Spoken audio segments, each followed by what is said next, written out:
Good morning, my peeps, and hello.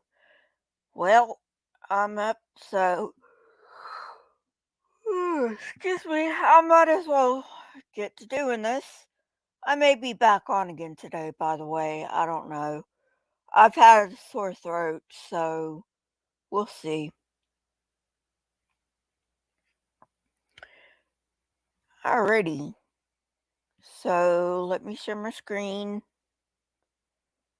No comment of the week this week.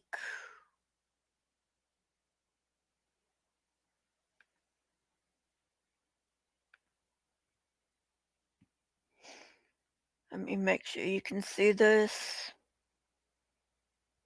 And you can.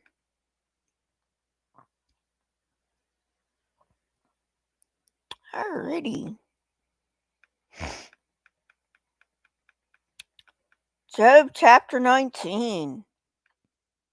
Then Job replied, "How long will you torment me and crush me with words? 10 times now you have reproached me. Shamelessly you attack me." I would have said, "Go fuck yourselves." But obviously, Job's not me. Verse 4. If it is true that I have gone astray, my error remains my concern alone. If indeed you would exalt yourselves above me and use my humiliation against me, then know that God has wronged me and drawn his net around me. Though I cry violence, I get no response. Though I call for help, there is no justice. He has blocked my way so I cannot pass. He has trodden my paths in darkness. He has stripped me of my honor and removed the crown from my head. He tears me down on every side till I am gone. He uproots my hope like a tree. His anger burns against me. He counts me among his enemies. His troops advance in force. They build a siege ramp around me and encamp around my tent. Excuse me. So, what I'm getting from this is, look, people, you're supposed to be my friends. Some friends you are. If I am indeed to blame for all this shit, then God's doing a pretty good job of it himself. He doesn't need you, okay? So, give me a fucking break and comfort me. That's what I'm getting from this. Verse 13.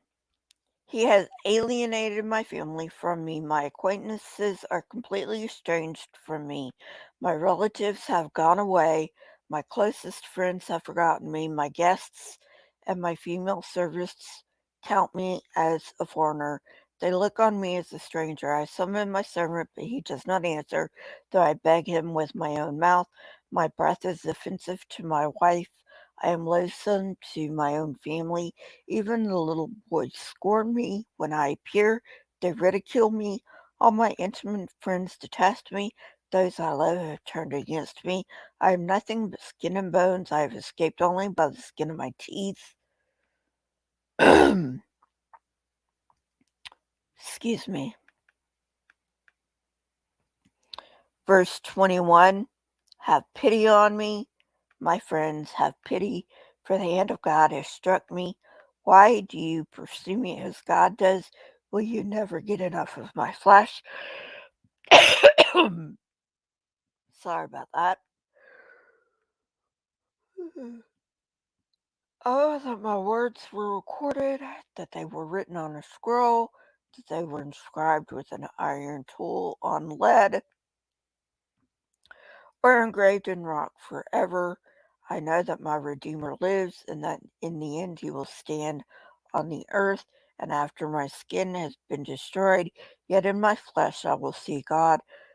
I myself will see him with my own eyes, I and not another. How my heart yearns within me. If you say, how we will hound him, since the root of the trouble lies in him, you should fear the sword yourselves, for wrath will bring punishment by the sword, and then you will know there is judgment.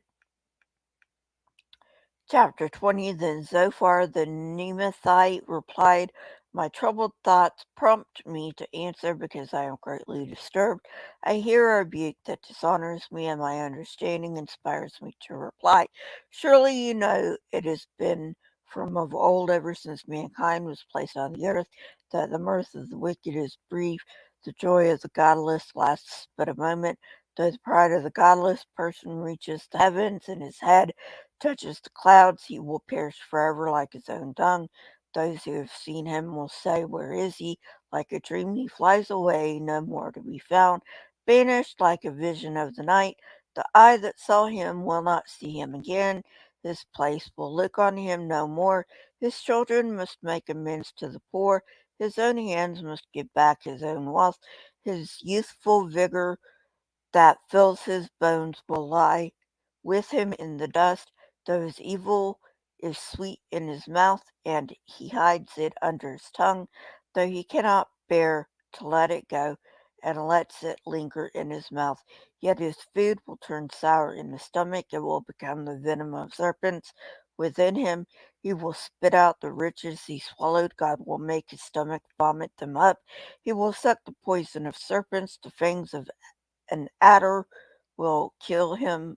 Well, yeah, uh, adders usually do kill people who they bite.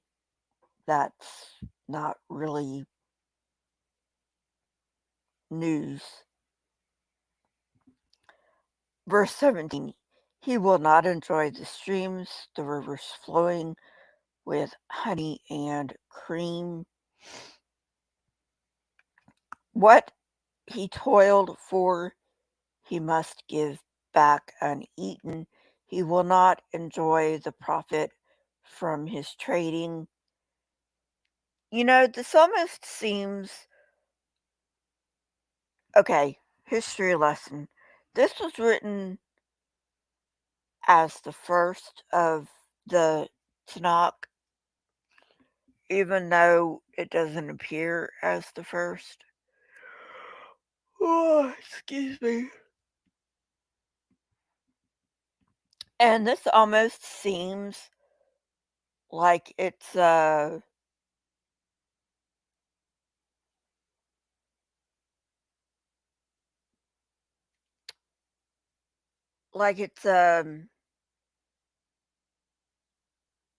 justification for the Israelites taking over um, the land of Canaan. Even though they were there, um, they didn't come in from outside. Maybe a few of them did, but for the most part, they were already there. Um, they emerged after the collapse of the Bronze Age. Uh, so anyway, just to let you know that. All right,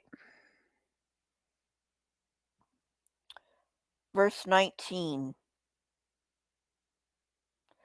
For he has oppressed the poor and left them destitute. He has seized houses he did not build. Surely he will have no respite from his craving. He cannot save himself by his treasure. Nothing is left for him to devour. His prosperity will not endure. In the midst of his plenty, distress will overtake him. The full force of misery will come upon him.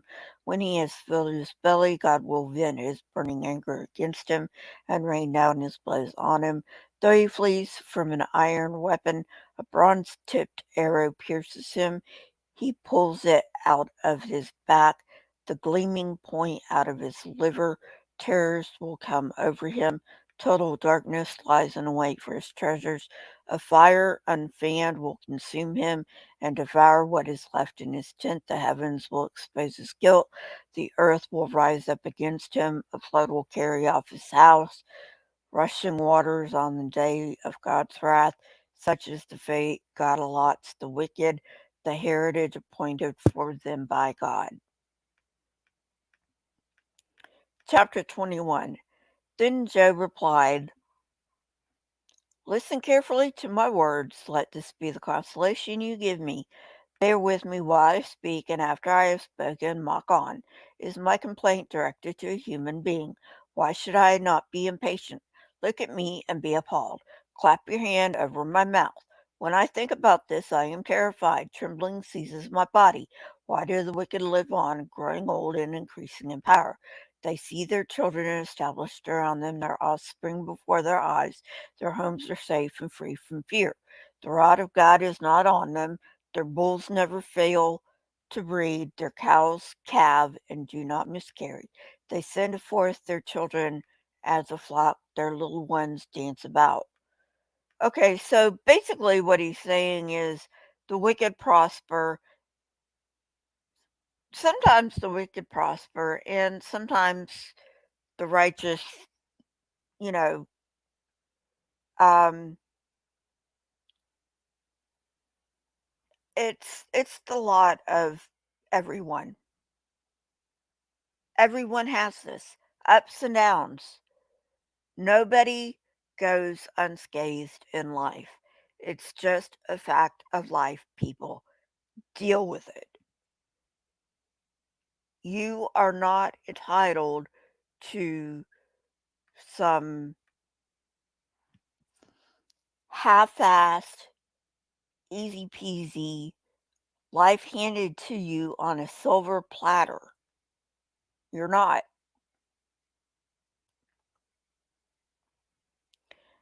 Nobody gets through life unscathed. Like I said, deal with it. Verse 13. They spend their years in prosperity and go down to the grave in peace. Yet they say to God, leave us alone. We have no desire to know your ways. Who is the Almighty that we should serve him? What would we gain by praying to him? Uh, no, I would say, show me this God, and then maybe I'll think about praying to him. But their prosperity is not in their own hands, so I stand aloof from the plans of the wicked. Yet how often is the lamp of the wicked snuffed out? How often does calamity come upon them? The fate God allots in his anger, how often are they like straw before the wind, like chaff swept away by a gale? It is said God stores up the punishment of the wicked for their children. Depends on which verse you read in Deuteronomy. But, like I said, that wasn't written when this was written. Let him repay the wicked so that they repay themselves will experience so that they themselves will experience it. Verse 20, let their own eyes see their destruction. Let them drink the cup of the wrath of the Almighty.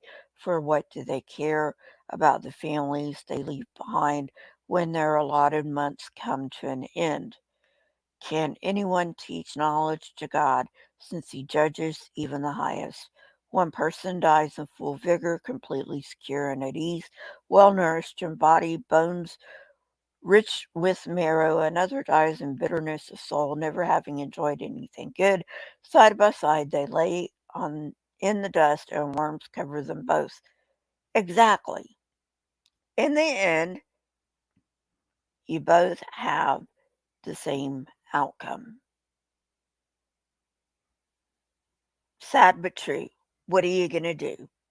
Stomp your feet? Well, I mean, I guess you could, but that's kind of childish. Verse 27. I know full well that you are thinking the schemes by which you would wrong me. You say, where now is the house of the great, the tents where the wicked lived? Have you never questioned those who travel? Have you paid no regard to their accounts? That the wicked are spared from the day of calamity, that they are delivered from the day of wrath.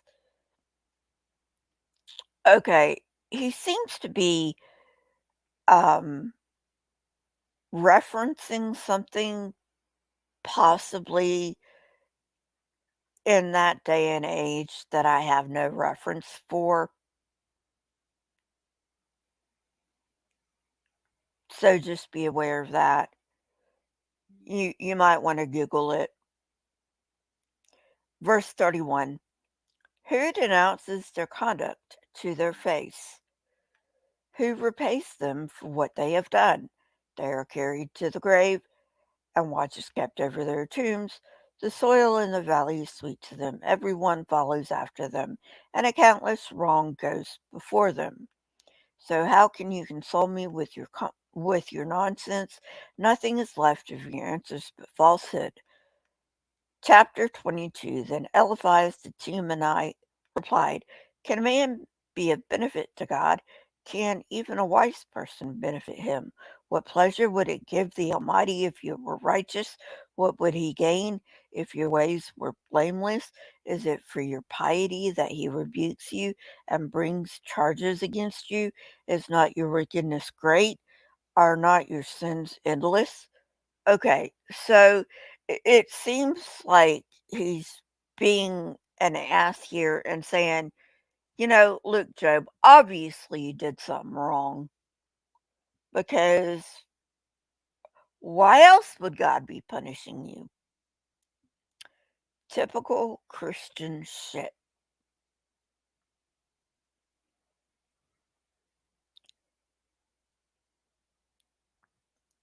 Verse 5. Is not your wickedness great? Are not your sins endless? You demanded security from your relatives for no reason.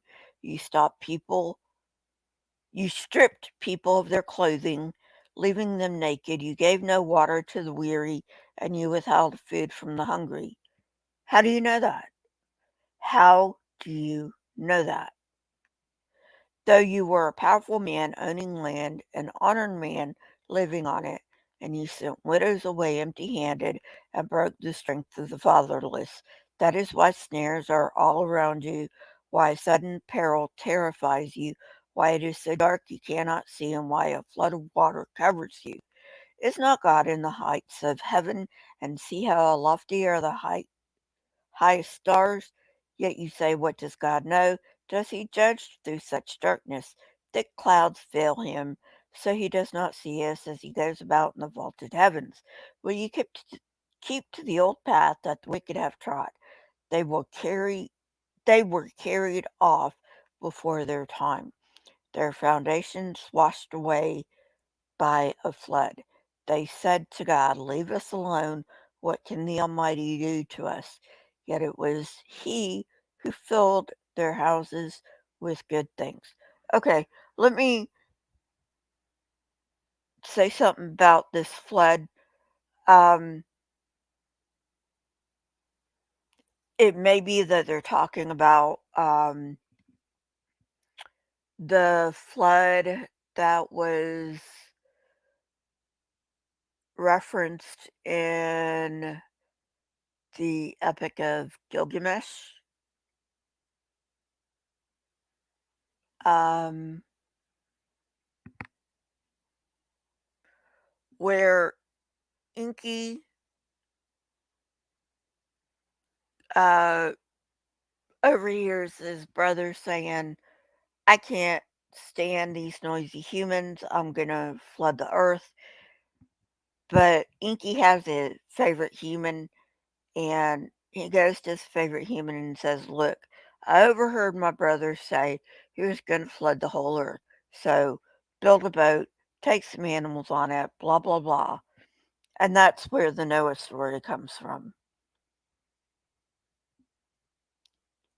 Verse 17, they said to God, leave us alone. What can the Almighty do to us? Yet it was He who filled their houses with good things. So I stand aloof from the plans of the wicked. The righteous see their ruin and rejoice. The innocent mock them, saying, surely our foes are destroyed, and fire devours their wealth. Submit to God and be at peace with Him. In this way, prosperity will come to you. Accept instruction from His mouth, and lay up His words in your heart. If you return to the Almighty, you will be restored. If you remove wickedness far from your tent and assign your nuggets to the dust, your gold of Ophir to the rocks in the ravines, then the Almighty will be your gold, the choicest silver for you. Surely then you will find delight in the Almighty and will lift up your face to God. You will pray to Him, and He will hear you, and you will fulfill your vows. What you decide on will be done, and light will shine your way. When people are brought low, you say, lift them up, then He will save the downcast. He will deliver even one who is not innocent, who will be delivered through the cleanness of your hands. Alrighty. Sorry about that.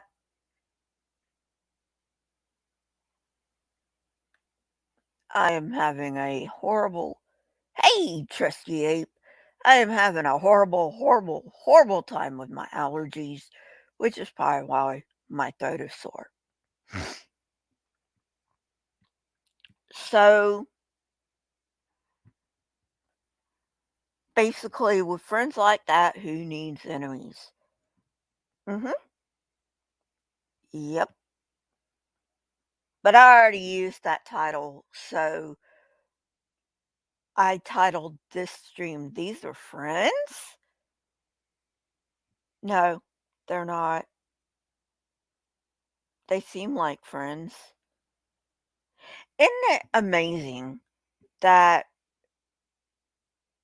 you find out who your true friends are when you're down?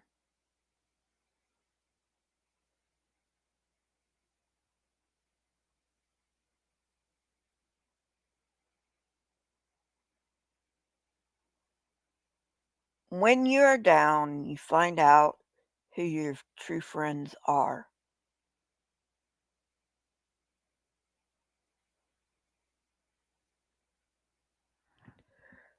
Telling you, these are not friends. He would have been better off alone. Oh, Trusty Ape, it's my allergies. It's my sinuses and stuff.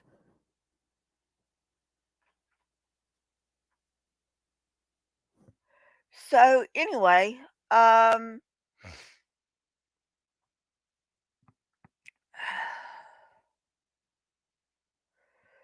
oh boy.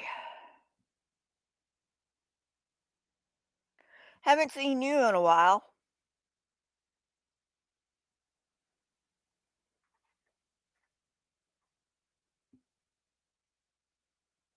Hope you're doing all right.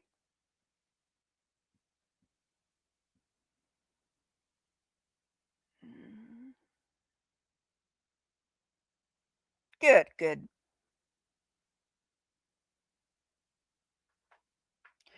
I was hoping when I moved to Oregon that my allergies might get better, but nah.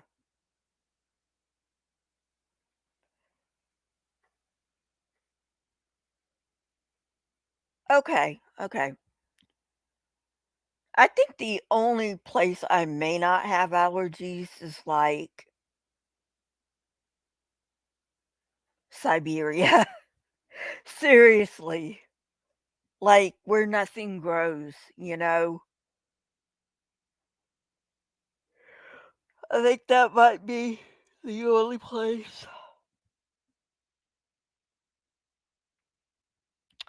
But anyway, yeah, but not everybody is allergic to like everything. I don't think I'm allergic to like everything. I tend to be most allergic to oak, but there's no oak up here. I'm not exactly sure what is up here. I can Google it right quick.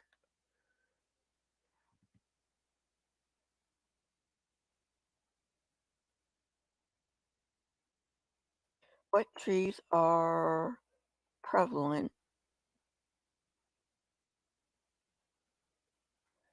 in West Oregon?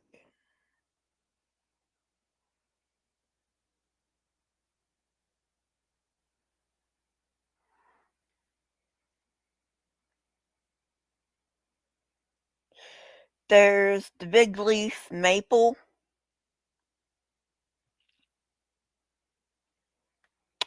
That doesn't surprise me. I've seen those around. Douglas fir, but the Douglas fir is an evergreen, so um, I don't think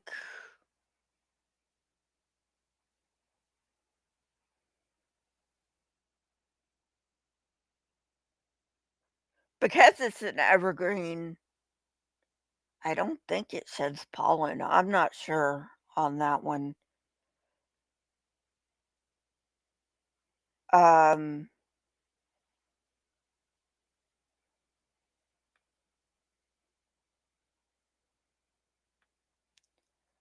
but the Douglas fir is the most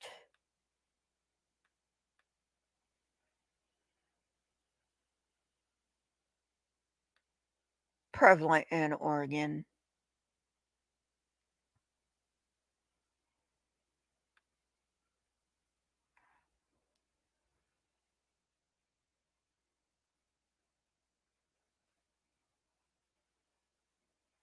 Does the Douglas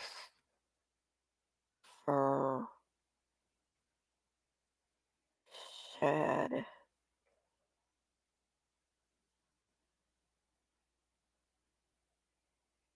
pollen?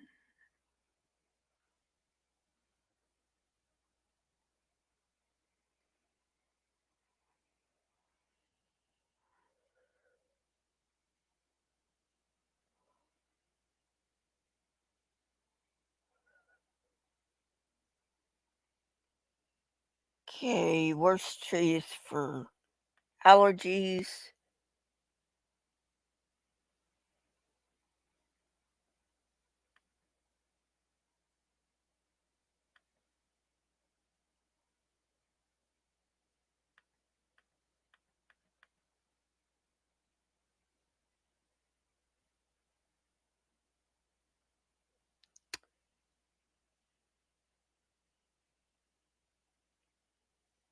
Okay.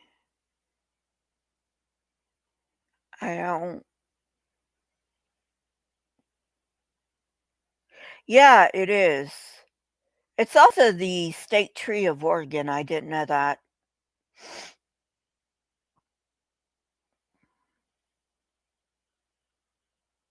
But the maple's also up here, so it's probably the maple I'm having trouble with.